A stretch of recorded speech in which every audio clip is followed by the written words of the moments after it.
এই যে দেখুন আমার ছোট্ট একটি কাঁঠাল গাছ, হাইট হবে সর্বোচ্চ 4 ফিট। আমি গাছটি লাগিয়েছি 2024 সালের জুন মাসের 23 তারিখে, আজ থেকে ঠিক 6 মাস আগে। সবচেয়ে মজার বিষয় হচ্ছে কি জানেন, এই ছোট্ট কাঁঠাল গাছটা কিন্তু কাঁঠালের মুশি চলে আসছে।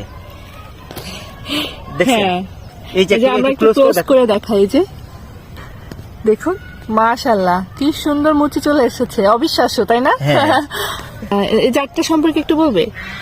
আসলে এটা হচ্ছে যে ভিয়েতনামি 12 মাসি একটা কাঁঠাল।